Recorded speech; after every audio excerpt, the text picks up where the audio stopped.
Welcome to VPR economics. బడ్జెట్కి సంబంధించిన అంశాలు అనేవి డిస్కస్ చేస్తున్నాం. బడ్జెట్లో మనకి నవ ప్రాధాన్యాలుగా మనకి 9 అంశాలకి ప్రాధాన్యత ఇవ్వడం అనేది జరిగింది. సో ఆ 9 అంశాల గురించి డిస్కస్ చేస్తూ ఉన్నాం. గత వీడియోలో మనం 2 అంశాల గురించి ఆల్రెడీ డిస్కస్ చేసుకోవడం అనేది జరిగింది. ఈ వీడియోలో మనం 3వ అంశాన్ని డిస్కస్ చేద్దాం. బడ్జెట్లో మనకి 9 ప్రాధాన్యత అంశాలు పేర్కొన్నారు కదా. ఆ 9 ప్రాధాన్యత అంశాలు 3వ అంశం ఏంటంటే సమ్మిళిత మానవ వనరుల అభివృద్ధి మరియు సామాజిక న్యాయం. దీని inclusive human resource development and social justice అనేటువంటి అంశాన్ని ప్రాధాన్యత అంశంగా తీసుకోవడం అనేది జరిగింది. అంటే ఈ సమ్మిళిత మానవ వనరుల అభివృద్ధిలో భాగంగా అన్ని కేటగిరీలు వాళ్ళకి, అంటే మహిళలు కావచ్చు, అంటే బీసీ, ఎస్సీ, ఎస్టీ ఇటువంటి వెనుకబడిన వర్గాలు కావచ్చు, ఇలాంటి వారందరికి కూడా సమ్మిళితమైన మానవ వనరుల అభివృద్ధిలో భాగంగా వీరికి సంబంధించి ఎటువంటి చర్యలు తీసుకున్నారు అనేటువంటి అంశాన్ని మనం ఈ వీడియోలో డిస్కస్ చేద్దాం. అది పూర్వోదయ అనేటటువంటి ఒక కొత్త ప్రణాళికను ప్రకటించడం అనేది జరిగింది. ఈ సమ్మిళిత వృద్ధిలో భాగంగా ఈ బడ్జెట్లో పూర్వోదయ అనేటువంటి ఒక కొత్త ప్రణాళికని ప్రకటించారు. ఈ పూర్వోదయ ప్రణాళిక దేనికోసం అంటే బీహార్, జార్ఖండ్, పశ్చిమ బెంగాల్, ఒడిశా, ఆంధ్రప్రదేశ్ రాష్ట్రాలను కవర్ చేస్తూ ఇవి తూర్పు ప్రాంతంలో ఉన్నటువంటి రాష్ట్రాలు. ఈ తూర్పు ప్రాంతంలో ఉన్నటువంటి ఈ 5 రాష్ట్రాలు బీహార్, జార్ఖండ్, పశ్చిమ బెంగాల్, ఒడిశా, ఆంధ్రప్రదేశ్ ఈ 5 రాష్ట్రాలని కవర్ చేస్తూ ఈ 5 రాష్ట్రాల యొక్క సర్వతోముఖాభివృద్ధికి ప్రభుత్వం అనేది పూర్వోదయ అనే పేరుతో ఒక ప్రణాళికని రూపొందించడం అనేది జరిగింది. అదేవిధంగా మహిళలకు, అదేవిధంగా బాలికలకు లబ్ధి చేకూర్చే పథకాలకి ఈ బడ్జెట్లో 3 లక్షల కోట్లు కేటాయించింది. ఈ బడ్జెట్ ఎంతైంది? 2024-25 బడ్జెట్లో మనకి 3 లక్షల కోట్లు కేటాయించడం అనేది జరిగింది. ఎవరికి?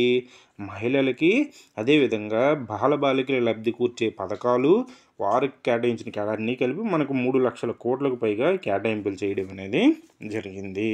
దీంట్లో మనకి 3వ ప్రాధాన్యతలో భాగంగా పేర్కొన్నటువంటి అంశం. మిగతా అంశాలు కానీ 3వ ప్రాధాన్యతలో మనకి చెప్పినటువంటి మిగతా అంశాలు కూడా మనం చూసుకున్నట్టయితే అంటే గిరిజనుల కోసం, అంటే అంటే మారుమూల ప్రాంతాల్లో ఉండేటువంటి గిరిజనుల ప్రయోజనం కోసం ఒక కొత్త పథకాన్ని తీసుకురావడం అనేది జరిగింది. అదేంటంటే ప్రధానమంత్రి జనజాతీయ ఉన్నత గ్రామ అభియాన్, పిఎంజుగా అంటాం. పిఎంజుగా ప్రధానమంత్రి జనజాతీయ గ్రామ ఉన్నత అభియాన్ అనేటటువంటి ఒక కొత్త పథకాన్ని తీసుకురావడం అనేది జరిగింది. ఈ పథకం ద్వారా ఏం చేయబోతున్నారంట?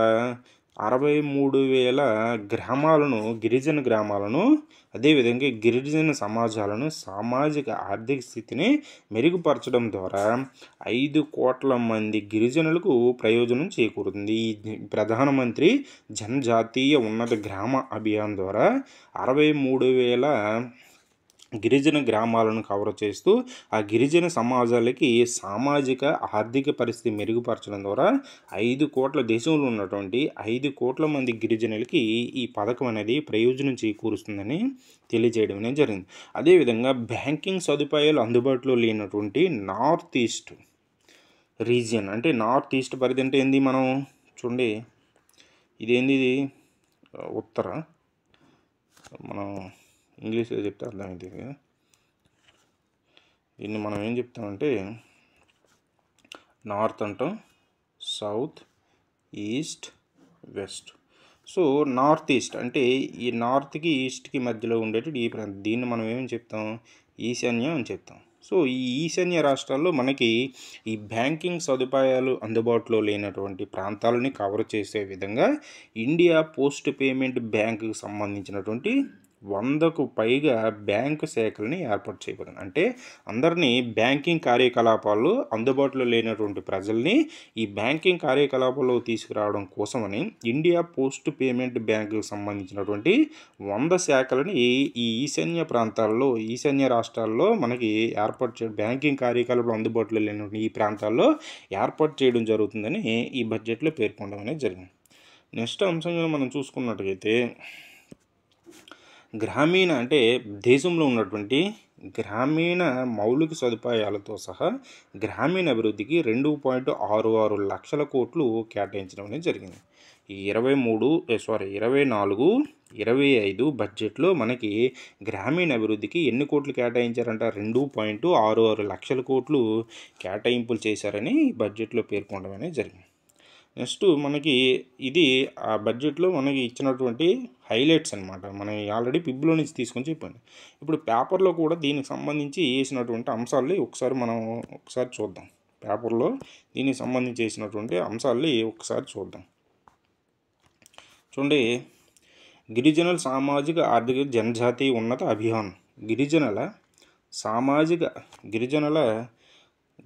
సామాజిక ఆర్థిక ఉన్నతికి జనజాతి మెరుగుపరచడానికి, గిరిజనుల యొక్క సామాజిక ఆర్థిక పరిస్థితులు మెరుగుపరచడానికి ఈ పథకాన్ని తీసుకురావడం అనేది జరిగింది. వారి సంక్షేమాన్ని ఆకాంక్షించి ప్రధానమంత్రి జనజాతీయ ఉన్నత గ్రామ అభియాన్కు శ్రీకారం చుట్టడం అనేది జరిగింది. అయితే ఇది ఏం చేస్తుందంటే 63,000 గిరిజన గ్రామాల్లో 5 కోట్ల మంది గిరిజనులకి ఈ ప్రయోజనం అనేది చేకూరుతుందని పేర్కొంది. అదేవిధంగా గిరిజన వ్యవహారాల మంత్రిత్వ శాఖకు ఈ బడ్జెట్లో మనకి ప్రస్తుతం ప్రకటించినట్టు 24-25 బడ్జెట్లో 13,000 కోట్లు అనేవి కేటాయింపులు చేయడం అనేది జరిగింది. అదేవిధంగా ఏకలవ్య ఆదర్శ గురుకుల పాఠశాలల ఏర్పాటు కోసం మనకి 6,399 కోట్లు కేటాయింపులు చేయడం జరుగుతుందని పేర్కొన్నారు. అదేవిధంగా ఎస్టీలు అంటే ఉన్నత విద్యను అభ్యసించేటువంటి ఎస్టీల విద్యార్థులు నేషనల్ ఫెలోషిప్ స్కాలర్షిప్ కోసం 165 కోట్లు కేటాయింపులు చేశారు. అదేవిధంగా ఎస్సీలు, ఎస్టీ, ఓబీసీ మైనారిటీల సంక్షేమానికి 6,611.69 కోట్లు కేటాయింపులు చేయడం అనేది జరిగింది. అదేవిధంగా ప్రధానమంత్రి ఆదర్శ గ్రామ యోజన కింద రాష్ట్రాలకు అందించేటువంటి ఆర్థిక సాయాన్ని కూడా కేంద్రం అనేది పెంచడం అనేది జరిగింది. ఇది దీనికి సంబంధించి పేపర్లో వేసినటువంటి అంశం. ఇంకొక అంశం కూడా చేశారు. ఇది చూడండి, ఆంధ్రప్రదేశ్కు పూర్వోదయం. అంటే ఆంధ్రప్రదేశ్కి ఒక్కదానికే కాదు, యాక్చువల్గా ఇప్పుడు ఉన్న ప్రభుత్వానికి కొద్దిగా ఈనాడు ఫేవర్ కాబట్టి అలా వేయడం అనేది జరిగింది. చూడండి, ఇది పూర్వోదయం అనేది 5 రాష్ట్రాలకు సంబంధించి తెచ్చినటువంటి పథకం. అదేంటంటే పూర్వోదయ పేరుతో మనకి బడ్జెట్లో తెలిపారు. ఈ ప్రాజెక్ట్ అమలైనది బీహార్, జార్ఖండ్, పశ్చిమ బెంగాల్, ఒడిశా, ఆంధ్రప్రదేశ్లకు సంబంధించి 5 రాష్ట్రాలకు సంబంధించి ఇది పూర్వోదయం అంటే ఏందనేది ఈ బడ్జెట్లో వివరించడం అనేది జరిగింది. అంటే దేశానికి తూర్పున ఉన్న ఈ 5 రాష్ట్రాలు దేవాలయం, అదేవిధంగా సంస్కృతి, సాంప్రదాయాల పరంగా ఎంతో సమున్నతంగా వెలిసిల్లేటటువంటి రాష్ట్రాలు అంట. సో వాటిని మరలా ఆ పురాతన సంస్కృతి కేంద్రాలను మళ్ళీ వైభవయుక్తంగా తీర్చిదిద్ది దానికి అనుగుణంగా ఆర్థిక కార్యకలాపాలకు ఆలవాలుగా మార్చాలనేది పూర్వోదయ ప్రణాళికగా చెప్పడం అనేది జరిగింది. సో ఈ సాంస్కృతిక వైభవం కోసం బీహార్లో ఏం చేయబోతుందో కేంద్రం ప్రకటించిందంట. అదేవిధంగా బీహార్లో ఉన్నటువంటి పురాతనమైనటువంటి సాంస్కృతిక వైభవాన్ని మరలా తిరిగి రప్పించి దాన్ని ఒక పర్యాటక ప్రాంతాలుగా అభివృద్ధి చేయండి. సో ఆంధ్రప్రదేశ్లో కూడా మనకి అవకాశాలను పుష్కలంగా ఉన్నాయని తేలింది. ఉత్తరాంధ్ర, గోదావరి జిల్లాల నుంచి మొదలుపెట్టి కృష్ణా, గుంటూరు, రాయలసీమ వరకు సంస్కృతి సాంప్రదాయాల్లో ఎంతో ప్రఖ్యాతి అనేది ఉందని తెలియజేయడం. ఈ విధంగా మనకి 5 రాష్ట్రాల్లో ఉన్నటువంటి మనకి